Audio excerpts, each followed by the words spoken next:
Ok, allons-y. Alors, les attachés, aujourd'hui, nous allons voir le contenu du kinyan d'un Eved Ivri. On a parlé dans le passé la mahout, de l'essence du kinyan. Ishut. On va essayer de voir maintenant le kinyan du Eved Ivri. Quand un juif, est-ce qu'il peut posséder un autre juif? C'est possible ça? On peut posséder un autre juif? Comment c'est possible? Est-ce que le concept d'être un Eved, c'est Shayar d'être un Eved? Alors, comme on a expliqué, on va le voir, mais qu'est-ce qu'il possède en son frère? Il peut posséder quelque chose en son frère. Quelle est donc la nature de cette possession?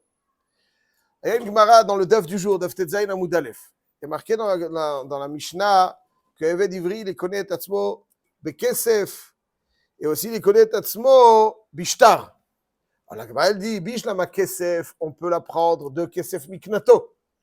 Kesef Miknato. Kesef Miknato, comme on a dit, il y a trois types de Eved Ivri. Il y a celui qui est Nimkar Bedin, Nimkar Lide Atzmo et Nimkar Legoy. Mais Kesef Miknato, c'est marqué dans Nimkar Legoy. En tout cas, d'ici, le Chachamim Moed Dorshim, mais Kesef Miknato, c'est-à-dire s'il déduit du Kesef Miknato, c'est-à-dire en payant ce qu'il a investi, son acquéreur, pour l'obtenir. Ok, c'est ça qu'il veut dire. Mais shtar, de quoi il s'agit d'un shtar? La Gemara dit, il est ima de katav le shtar adame. Echidam. Il est ima de katav le shtar adame. Aïnou kesef. C'est quoi le shtar? C'est quoi un katav le shtar adame? Ça veut dire qu'il écrit un shtar où il s'engage à une certaine somme. Ça veut dire que si quelqu'un il veut s'engager une certaine somme envers quelqu'un. Si je dis, voilà, je suis chayav, Bedibour Be'alma, ça marche? Non. Le seul cas où ça marche, c'est quand on est installé en train de finaliser les conditions du mariage de nos enfants. Kamata noten levincha, kach vekach. Kamata noten levitra, kach vekach. Hen advarim haniknin ba'amira. Hen advarim haniknin ba'amira. Quand il y a des négociations avant un mariage, alors... Moi, mon rêve, il m'a dit, quand on marie sa fille, on ferme sa bouche, mais on ouvre son portefeuille. Chazak. Ça, c'est... Non, là, vous parlez... Là, je parle, ça...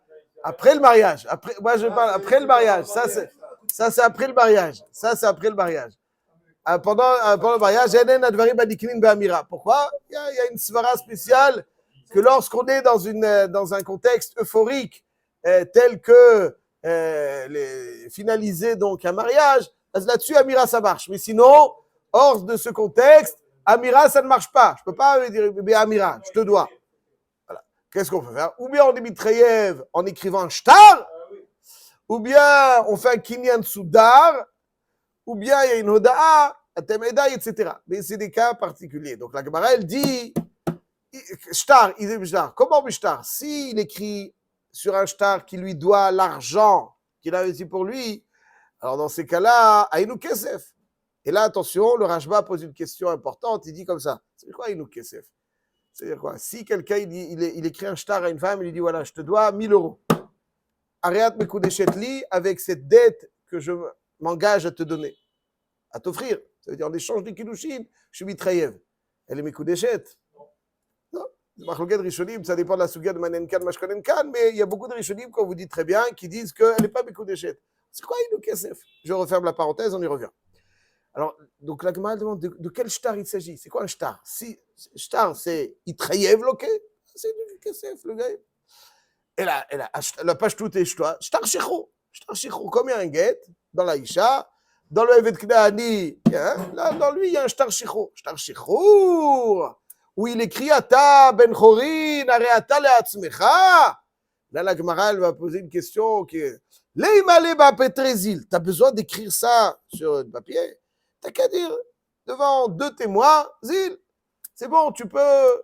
Pourquoi tu as besoin? Ça veut dire que le kinyan du Evet Knaani, enfin, ce que le Evet Knaani a à l'égard de son employeur, peut être complètement évaporé par une simple parole. Comme ça, la Gemara demande Petrezil. C'est bon, tu peux y aller. Pourquoi on a besoin d'écrire ça dans un shtar? Dans une femme, on ne peut pas dire zil. Mais dans le Eved, la Gemara, elle demande, tu peux lui dire zil. n'as pas besoin d'écrire quoi que ce soit. Alors on va voir de quoi ça dépend. Pourquoi il faut un shtar? Amar Rava, zot omeret eved ivri gufo kanui. Varav shemachal al girono en girono machol. La Gemara ici elle mechadeshet que eved ivri gufo kanui. C'est quoi eved ivri gufo kanui? C'est-à-dire quoi? Le eved et gufo kanui. Celui qui a acquis un eved ivri, son frère, il a acquis son corps, son être. C'est quoi gufo kanui? Il y a 3 endroits dans le chasse où on voit que le eved ivri n'est pas kanouille comme un eved knani, c'est pas shoot. Alors on va commencer par gitin, puisque c'est bien frais, tout chaud. Alors essayez de voir gitin. Où est-ce qu'on voit que le kinyan que l'employeur a dans le eved ivri est profondément différent de celui qu'il a dans le eved knani? Daf, Samech Dalet Amud Bet, il y a marqué comme ça. Daf Samech Dalet Amud Bet. Il y a marqué comme ça. Keitzad mishtatfin bemavoy. Ça veut dire qu'il y a ce qu'on appelle shitufé mevoot. Ça veut dire que dans une des maisons du Mavoy, on va faire un kinyan dans lequel toutes les personnes du Mavoy vont avoir une part de propriété. On va faire un kinyan dans des aliments et de telle façon, ça va être me'ached, unir tout le monde autour d'un lieu, d'un Mavoy. Shitufé mevoot. Donc, il y a un Mavoy, il y a plusieurs chatzirot autour d'un Mavoy. Maintenant, il faut être mezaké. On ne va pas passer de porte à porte. Voilà, toi, faire un maasé kinyan, toi, faire un maasé kinyan. Chaque vendredi, comme ça, ça ne marche pas comme ça. Alors, comment on fait? Il faut ce qu'on appelle utiliser la procédure de zachin l'adam shelo befanav. C'est-à-dire qu'il y en a un qui va faire un maasé kinyan et pour tout le monde, pour l'ensemble. Maintenant, il faut choisir quelqu'un qui est apte à faire un maasé kinyan. Qui est apte à faire un maasé kinyan pour tout le monde? Moi-même, par exemple, imaginons que je souhaite offrir un objet à quelqu'un. Je peux demander à mon ami, voilà, fais ce kinyan pour lui, n'est-ce pas? Mais moi, est-ce que je peux faire un maasé kinyan pour que quelqu'un d'autre soit zoché? Chazak, non. Pourquoi? Parce que il faut que l'objet sorte de la baalout de son propriétaire et que quelqu'un d'autre fasse un maasé kinyan pour une personne. Mais si je fais un maasé, je ne sors pas de ta baalout. De même, tous ceux qui me sont rattachés et dont le kinyan, leur propriété est comme mienne, alors ça ne suffit pas. Et donc la Mishnah nous dit comme ça, Keitzad mishtatfim b'avoy. Meniach et achavit ve'omer ezeh lechol b'avoy. U'mezake lahem al yedei bno ubito hagedolim ve'al yedei avdo ve'shivchato ha'ivrim. Ça veut dire que si je demande à un Eved Knaani, fais le maasé kinyan pour tout le monde, 0. Si je demande à un Eved Ivri, fais un maasé kinyan pour tout le monde, parfait. Pourquoi? Parce que le Eved Knaani, chez Kana Eved Kanarabos, ce qui génère comme kinyan, c'est moi, c'est le mien. Chez Kana Eved Kanarabo. Donc ça ne sort pas, il n'est pas. Mais il n'y a pas de zechia. Mais le Eved Ivri, je vous connais, c'est à moi, chas vechalila. C'est à lui, il est totalement indépendant. Il génère un kinyan totalement indépendant du bien. Premier exemple. Deuxième exemple, toujours dans Gitin Samechea Moudalef. On parle de Ma'arimin al Ma'aser Sheni. C'est une Mishnah dans Ma'aser Sheni, Ma'arimin al Ma'aser Sheni. Ça veut dire quoi? Ça veut dire que lorsque je cherche à transférer de la Kedusha de Perot Ma'aser Sheni sur de l'argent pour porter cet argent à Yerushalayim et manger ce Ma'aser Sheni n'importe où, alors, normalement, il y a 2 façons de transférer la Kedusha. Ou le propriétaire du Maaser Sheni le fait, ou quelqu'un d'autre aussi peut le faire. Même quelqu'un d'autre peut transférer la Kedusha du Maaser Sheni sur de l'argent. La différence est importante. Quand le propriétaire de ces fruits transfère la Kedusha, il y a une taxe à rajouter, 25%. Chomesh milebar. Aval, si c'est quelqu'un d'autre, il n'est pas taxé. Quand il est duty free, lui il est taxé, lui il n'est pas taxé. Et comme beaucoup de juifs aiment le duty free, ne pas payer la taxe, alors il dit Ma'arimin al Ma'aser Sheni. Ça veut dire quoi? Ça veut dire que je vais demander à quelqu'un qui m'est proche de racheter ce Ma'aser Sheni pour éviter de payer la taxe. Alors qui est-ce qui m'est proche pour ne pas payer la taxe pour Ma'aser Sheni? C'est comme ceux qui inscrivent les maisons sur les trucs, c'est les proches, pour ne pas payer les taxes, ça a toujours existé. Dans la Mishnah aussi, nous dit Ma'arimin al Ma'aser Sheni. Il y en a qui contourne la taxe du Maaser Sheni, il dit à son fils, vas-y, rachète le Maaser Sheni. Donc il y a marqué aussi, arrivé dans le Maaser Sheni comme Keitzad, Omer Adam libno bito hagedolim. Comme on a vu, hagedolim, ils sont indépendants. Les avdo veshivchato ivrim. Ivrim. Pourquoi? Parce que quand il acquiert, ce qu'il possède, c'est pas moi. Il a une propriété totalement indépendante de la mienne. Donc quand il acquiert, il transfère. Je ne paye pas la taxe. Le Gevet Knaani, je Kalavet Kanarabo. Sa propriété est mienne. Ce qu'il possède est moi. C'est comme si moi, il transfère sur quelque chose à moi. Donc, c'est comme si moi, je transférais. Donc, il y a un digne il y a un digne de Chomesh. Donc, on voit que le Eved d'Ivri est fondamentalement différent. Il y a une dernière exemple qui est cité dans Masechet Baba Metzia Daf Yudbet Amud Aleph.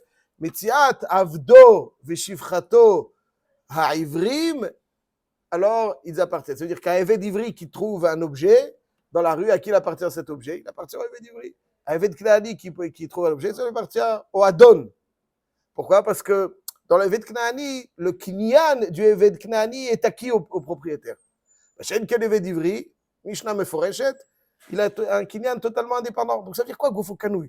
Quand je possède quelqu'un, alors tout ce qu'il possède m'appartient. Parce que c'est... ici, c'est pas vrai que le Eved. Demande les Rishonim. Ça veut dire quoi, Eved d'Ivri, Goufo Kanouï?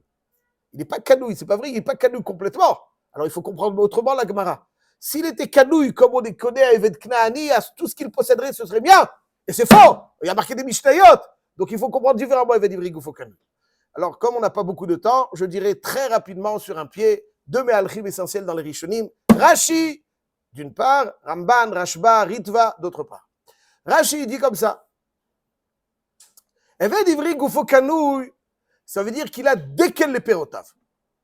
Comme on a souvent dit, si je cherche à vendre une vendange qui n'existe pour des raisins qui n'existent pas encore, comment je peux procéder? D'après la halakha, je ne peux pas vendre quelque chose qui n'existe pas. D'avoir chez l'Obalolam. Je ne peux pas vendre un appartement qui n'est pas encore construit. D'avoir chez l'Obalolam. Qu'est-ce que je peux faire? Alors, dans un appartement, je peux m'engager à le fournir. Gavra, passer Khefza, ou bien je peux offrir une acquisition dans la vigne, les Inyan, que la vendange 2025 appartienne donc à celui qui a à l'acquéreur. Donc, c'est desquels les pérotaves. Un palmier pour ses pérotes. Il ne peut pas venir, si je donne à quelqu'un le palmier, il peut venir le couper. Mais ça, c'est desquels les pérotaves. Kerem, les anavav.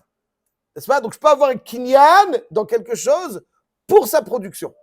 Et uniquement pour sa production, la production de rien.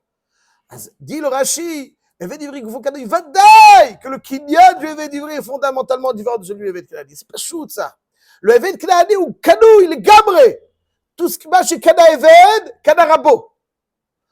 Le Eved d'Ivri, il est Kanou, il racle, il a dit que je peux le contraindre à faire des travaux. Pas des travaux immédiats, bien entendu, mais certains travaux. Goufo Kanou, c'est son Samlacha, son travail. C'est pas lui, son être. Ouais, c'est juste l'idée de racle, l'idée de Blacha. Donc c'est un kinyan très. Et donc, Rachid dit, pourquoi je ne peux pas lui dire Pétrésil? Parce que quand est-ce que je peux uniquement me débarrasser de quelque chose par la parole? C'est dans Mechila. S'il y a une dette à mon égard, alors je dis à celui qui me doit cet argent, ça y est, tu ne me le dois plus, c'est fini. Amira, Mechila et Natsra Kinyan. Ça, c'est quand c'est une dette. Mais quand c'est une propriété doit être impérativement transférée ou annulée par un kinyan, pas par dibour. Le shtar est le kinyan. Le shtar, c'est un kinyan. Quand je veux vendre une maison, je ne peux pas dire, bon voilà, cette maison elle est à toi. Ça ne vaut rien, zéro. Pourquoi? Parce que c'est kinyan. Alors le shtar peut être un kinyan. La même chose, le Eved d'Ivri, Goufo Kanouï, c'est pas Goufo Kanouï synonyme comme le Eved Knaani. Khalila!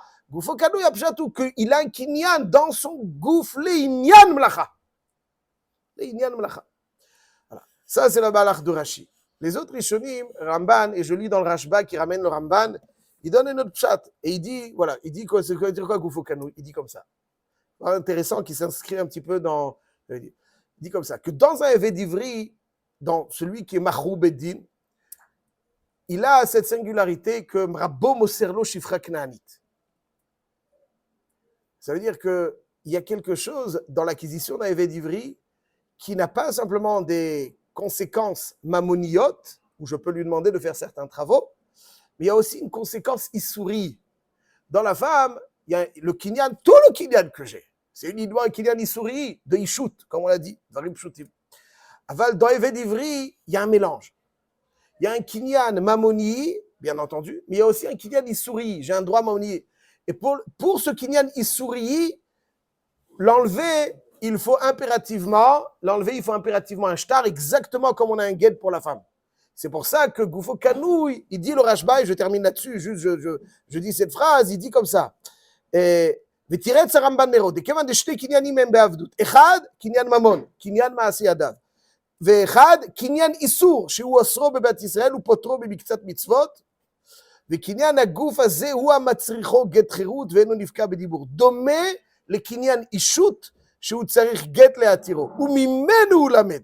לפיכך אמרו שאף évêque d'Ivry יש לרבו קניין איסור, שהרי בתירו בשפחה כנענית. Donc c'est intéressant, c'est-à-dire qu'il y a une dégradation quelque part, comme on l'a expliqué, de Kinyan Issour, et donc, ve'en Kinyan Issour nifka bloguet, ben be'ishut, ben be'avdut. Donc il y a une similitude, évidemment les Kinyanim sont profondément différents, mais le Kinyan Issouri, lui, nécessite toujours un get shichur, et c'est la raison pour laquelle le évêque d'Ivry, Goufo Kanou, il est nyanzé qui a un Kinyan Issouri, et c'est pour ça qu'il a besoin d'un shtar shichur, et on ne peut pas simplement se débarrasser de ce qu'il nous doit comme travail avec une amira comme une mechila nomade. Est-ce qu'il y a un nouveau groupe? Et il n'est pas venu, Miko. Salut Michel.